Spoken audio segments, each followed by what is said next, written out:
Hi, welcome to the Classic Storytellers podcast. Please subscribe to our channel and we'll be bringing you classic stories every week. I'm Ryan, your AI host from Aicast. Let's continue with Metamorphosis.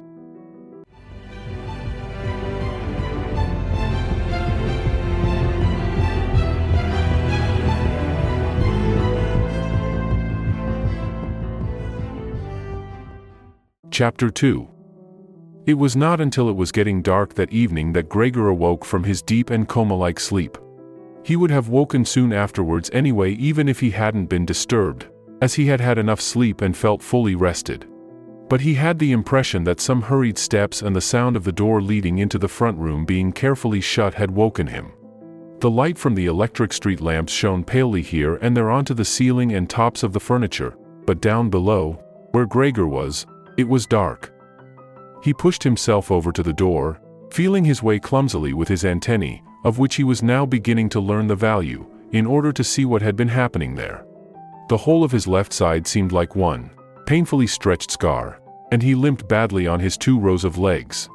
One of the legs had been badly injured in the events of that morning. It was nearly a miracle that only one of them had been, and dragged along lifelessly.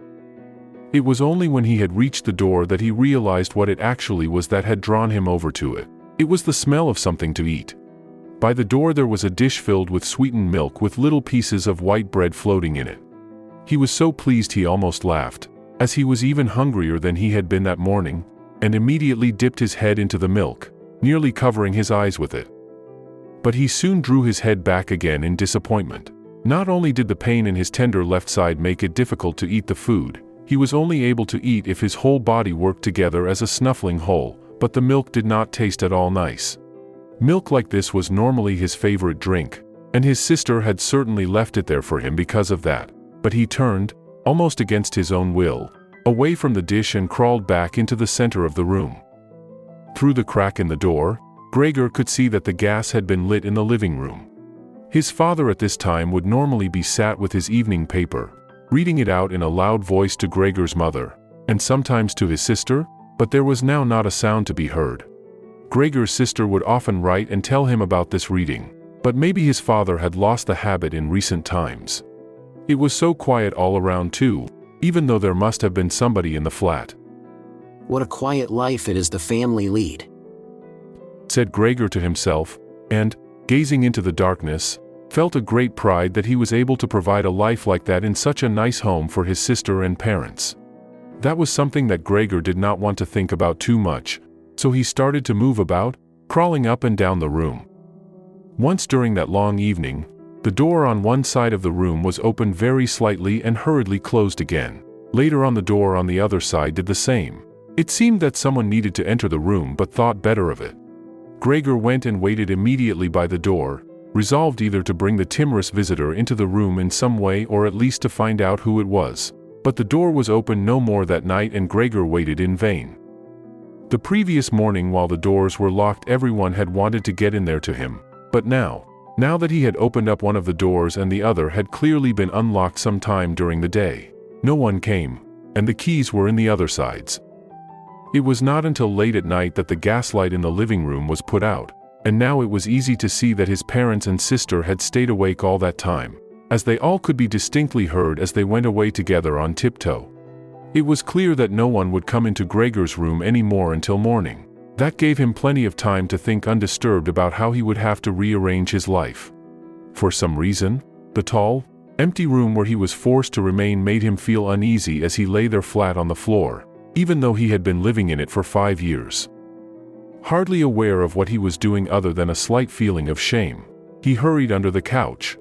It pressed down on his back a little, and he was no longer able to lift his head, but he nonetheless felt immediately at ease and his only regret was that his body was too broad to get it all underneath.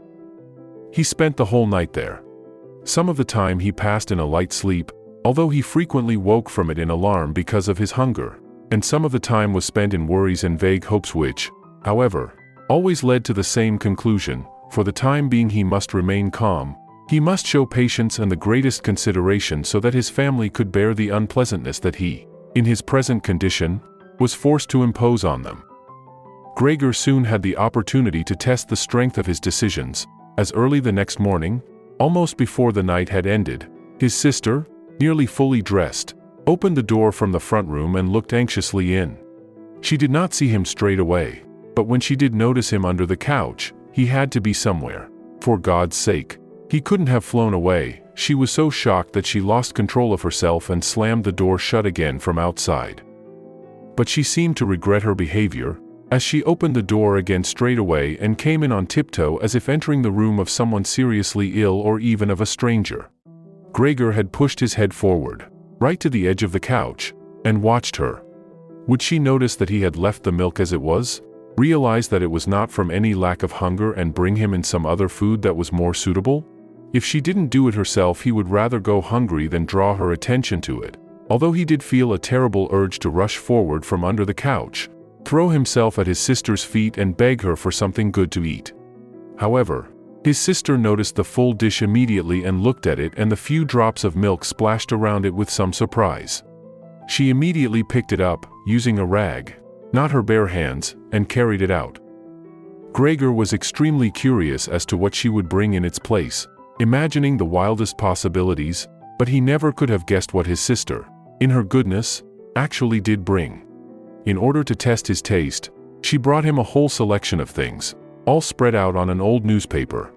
There were old, half-rotten vegetables, bones from the evening meal, covered in white sauce that had gone hard, a few raisins and almonds, some cheese that Gregor had declared inedible 2 days before, a dry roll and some bread spread with butter and salt. As well as all that, she had poured some water into the dish, which had probably been permanently set aside for Gregor's use, and placed it beside them. Then, out of consideration for Gregor's feelings, as she knew that he would not eat in front of her, she hurried out again and even turned the key in the lock so that Gregor would know he could make things as comfortable for himself as he liked. Gregor's little legs whirred. At last he could eat. What's more, his injuries must already have completely healed, as he found no difficulty in moving. This amazed him, as more than a month earlier he had cut his finger slightly with a knife. He thought of how his finger had still hurt the day before yesterday. Am I less sensitive than I used to be, Ben? Quickly, one after another, his eyes watering with pleasure, he consumed the cheese, the vegetables and the sauce. The fresh foods, on the other hand, he didn't like at all, and even dragged the things he did want to eat a little way away from them because he couldn't stand the smell. Long after he had finished eating and lay lethargic in the same place, his sister slowly turned the key in the lock as a sign to him that he should withdraw. He was immediately startled, although he had been half asleep, and he hurried back under the couch.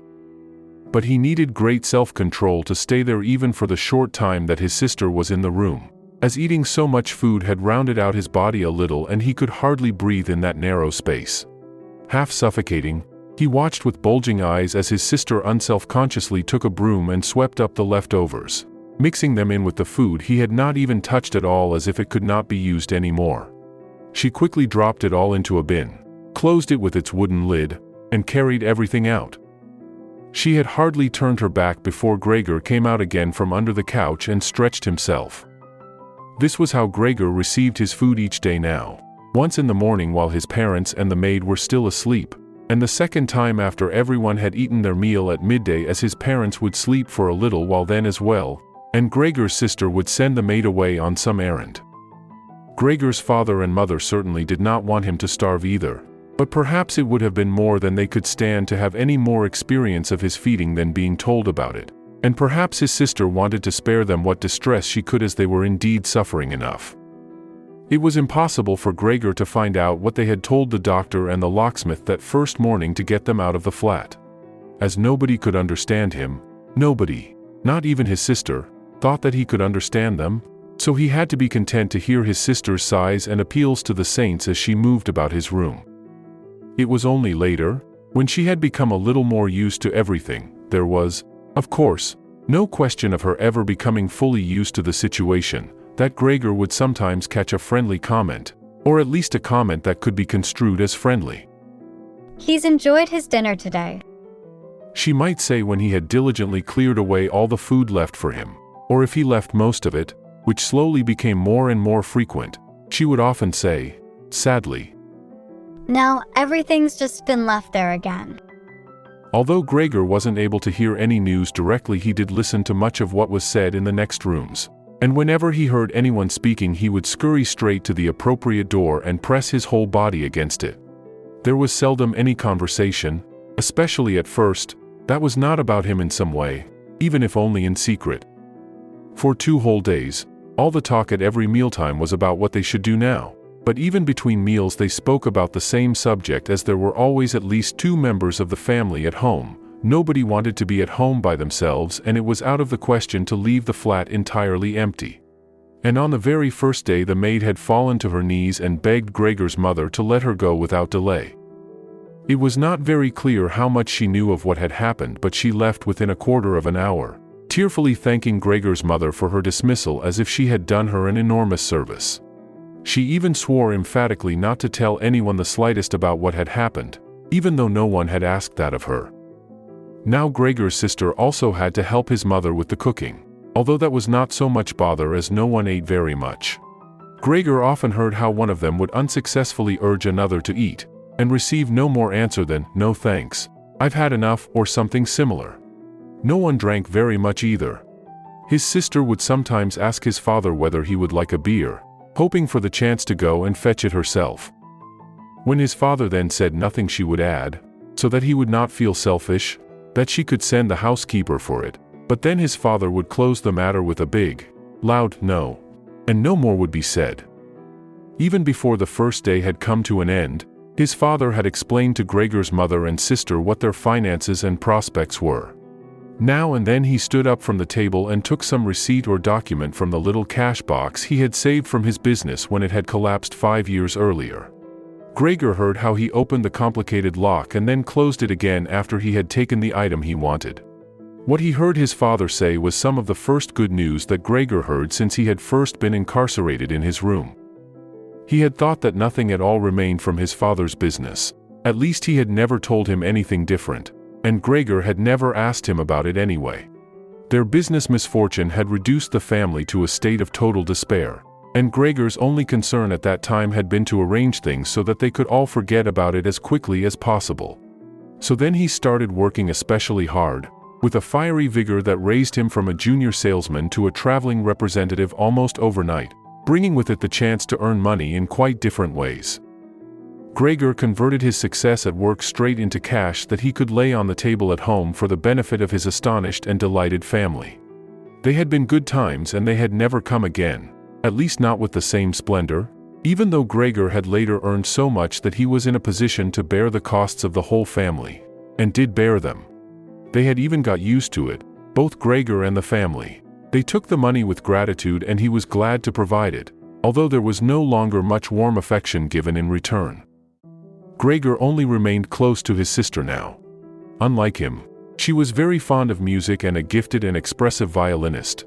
It was his secret plan to send her to the conservatory next year, even though it would cause great expense that would have to be made up for in some other way. During Gregor's short periods in town, conversation with his sister would often turn to the conservatory, but it was only ever mentioned as a lovely dream that could never be realized. Their parents did not like to hear this innocent talk, but Gregor thought about it quite hard and decided he would let them know what he planned with a grand announcement of it on Christmas Day. That was the sort of totally pointless thing that went through his mind in his present state, pressed upright against the door and listening. There were times when he simply became too tired to continue listening, when his head would fall wearily against the door and he would pull it up again with a start, as even the slightest noise he caused would be heard next door and they would all go silent. "What's that he's doing now?" his father would say after a while, clearly having gone over to the door, and only then would the interrupted conversation slowly be taken up again. When explaining things, his father repeated himself several times, partly because it was a long time since he had been occupied with these matters himself and partly because Gregor's mother did not understand everything the first time. From these repeated explanations Gregor learned, to his pleasure, that despite all their misfortunes there was still some money available from the old days. It was not a lot, but it had not been touched in the meantime and some interest had accumulated. Besides that, they had not been using up all the money that Gregor had been bringing home every month, keeping only a little for himself, so that, too, had been accumulating. Behind the door, Gregor nodded with enthusiasm in his pleasure at this unexpected thrift and caution. He could actually have used this surplus money to reduce his father's debt to his boss, and the day when he could have freed himself from that job would have come much closer, but now it was certainly better the way his father had done things. This money, however, was certainly not enough to enable the family to live off the interest. It was enough to maintain them for, perhaps, 1 or 2 years, no more. That's to say, it was money that should not really be touched but set aside for emergencies. Money to live on had to be earned. His father was healthy but old, and lacking in self-confidence. During the 5 years that he had not been working, the first holiday in a life that had been full of strain and no success, he had put on a lot of weight and become very slow and clumsy. Would Gregor's elderly mother now have to go and earn money? She suffered from asthma and it was a strain for her just to move about the home. Every other day would be spent struggling for breath on the sofa by the open window.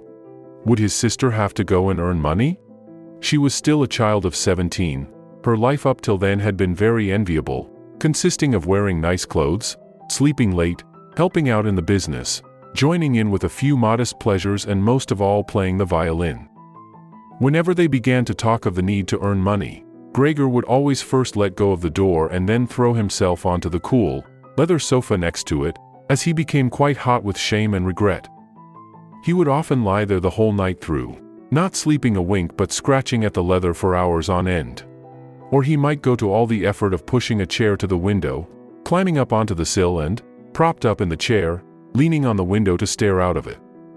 He had used to feel a great sense of freedom from doing this, but doing it now was obviously something more remembered than experienced, as what he actually saw in this way was becoming less distinct every day, even things that were quite near. He had used to curse the ever-present view of the hospital across the street, but now he could not see it at all, and if he had not known that he lived in Charlottenstrasse, which was a quiet street despite being in the middle of the city, he could have thought that he was looking out the window at a barren waste where the gray sky and the gray earth mingled inseparably. His observant sister only needed to notice the chair twice before she would always push it back to its exact position by the window after she had tidied up the room, and even left the inner pane of the window open from then on.